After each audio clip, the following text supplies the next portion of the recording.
Hello, you're watching Encore. I'm Richelle Harrison Plesse. Thanks for joining us. Coming up on this week's music show.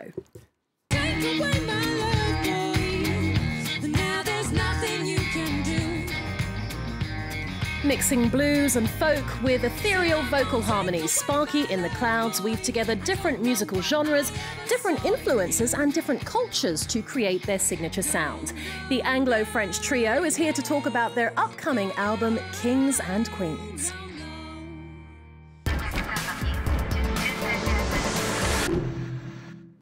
Sparky in the Clouds, welcome to the show. Thanks for being here.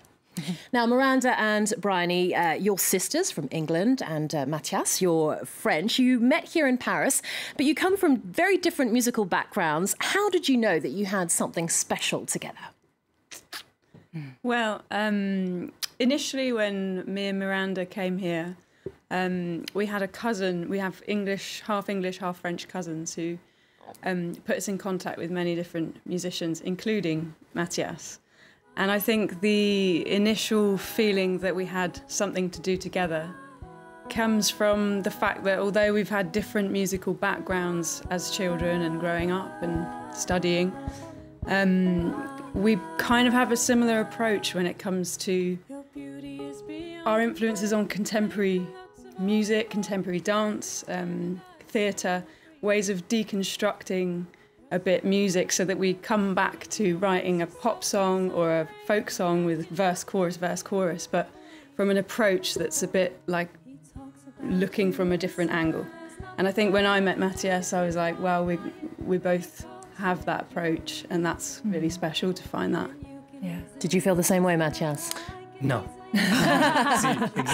That's it. What she said. So, talk to us briefly about your respective paths to music, because Bryony, you mentioned that you did have these sort of different musical backgrounds all coming together. What do you each bring to the table? Well, we all bring something really different and unique, like all human beings do. And for Bryony and I, it was really coming from growing up at home with musicians, parents who were musicians, and we had Irish, English folk, guitar, singing, and our father was a sitar player, so we even had Indian music. So all these grew up with Indian music in the house as well. Wow. A lot of Indian music and Indian musicians playing, and so although you can't always hear that in our music, there's just the approach of something. We had such a privilege to have these cultures in our life, folk, Indian roots music, and Mathias, similar, growing up with parents who gave you a beautiful education in theatre and music. Classical music and jazz music, improvisations, and all of hip-hop, funk music. And I'm composer too for the theatre, so maybe I bring a little bit cinematic things too, and a way to tell a story. Wow, well, what a kaleidoscope of sort of influences there. I have to ask you, though, where does the name Sparky in the Clouds come from? I'm very curious.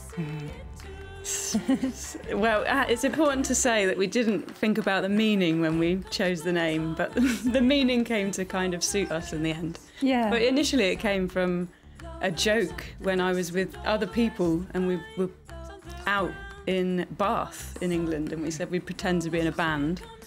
And then we decided it was Sparky and the Clouds or something. So after we started a band, we had about half an hour to find the name for the flyer of our first gig.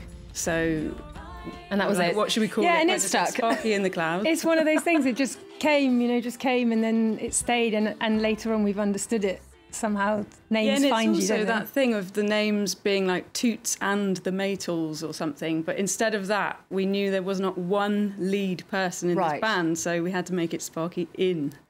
Wow. Yeah. Okay, well, let's take a look at your cover of the Metronomy song, The Bay. If you want to go, I'll take you back one day. It feels so good.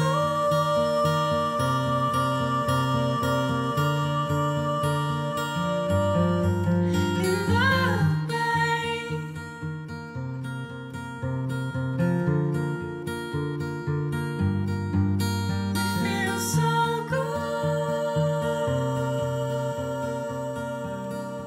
Well, your version of The Bay is so stripped back, it's almost unrecognisable. What makes a good cover? It's very difficult. Feeling the song, first of all, loving the song, and something you can do, something you can make it your own. You love what the artist did originally, and for us, there's no point in just doing exactly the same thing, obviously, and we can't anyway because we're not the same people. Right. Finding something that suits you, really, I think is the key. Yeah, and I think we always try to simplify in a way, find the essential things, like the essential melody minus any extra notes might have been added by whoever did it before, and really then, like you say, strip it back and reinvent it. Well, you've really made it your own. What can you tell us about your upcoming debut album, Kings and Queens, and how your sound has perhaps evolved since the release of your first EP? Well, the album was a beautiful experience that we started off in our rehearsal studio in Pantin, in also our homes where we rehearse sometimes. And then we met Piers Faccini and had a beautiful meeting at Studio Fairbear with him and clicked and went down to work with him in the studio at Seven with our demos. And the process just rolled really, all three together, writing and bringing in what was necessary with Piers and having a really fluid experience. It was very organic then. Yeah, very organic. Even in the garden, we were working in the garden. Wow, lovely. Now, your Anglo-French trio is sort of a rejection of the impending Brexit, an entente cordiale. As artists, how do you feel about it, and are you worried it will have an impact on your work as musicians, perhaps? No, I don't feel worried about that, because I think it's stronger than that, really. It's, you know, when people connect by hearts, it's stronger than politics in that sense of red tape, if you see what I mean. So, I do. so yeah. Okay. Right. Well, time for a quick spin now through the week's music news. Brit synth-pop outfit Years and Years are unveiling the follow-up to their 2015 debut album, Communion, their sophomore effort entitled Palo Santo. From the artwork to the video clips, the band's latest work explores the concept of a dystopian world where robots are in control and humans are the minority, a theme that plays out in their latest pop banger, If You're Over Me. Yesterday you said I'm the one, but now you say you're done. Stop telling me what I need, baby. If you're over me, if you're over me, if you're over me, stop telling me what I need, baby. If you're over me, how long can a love remain? Time never could heal this pain. I thought I believed in your face. Oh, it's so cruel. No, not the birth would change.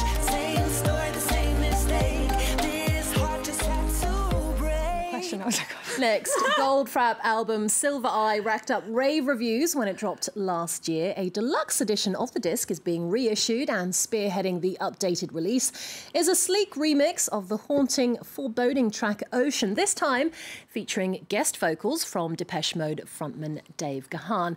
Well, it all makes for some pretty special musical chemistry. Have a listen.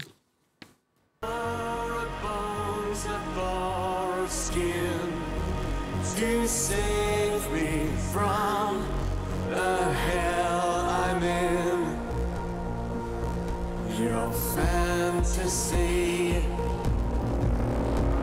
And every time I think of you, I see the dark, I hear their hooves. They're coming.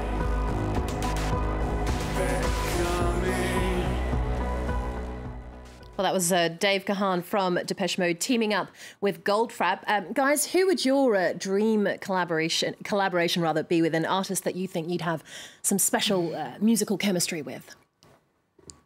Stevie Wonder. Oh, wow. Let's go straight to the Fantastic. top. Aiming high. Stevie yes. Wonder, yeah. Sting, I would say. Sting. Yeah. Robert Plant.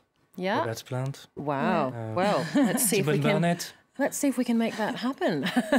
If you're out there, guys, and listening, watching, call Sparky in the Clouds. Well, that wraps up the show for this week. Once again, thank you so much to Sparky in the Clouds for being here today. Keep an eye out for their upcoming album, Kings and Queens, set for release in September. Now, guys, you're going to perform the album's title track for us. In the meantime, catch up with past music shows on our website and stay in touch on social media. Keep it right here on France 24. Lots more coming up after this.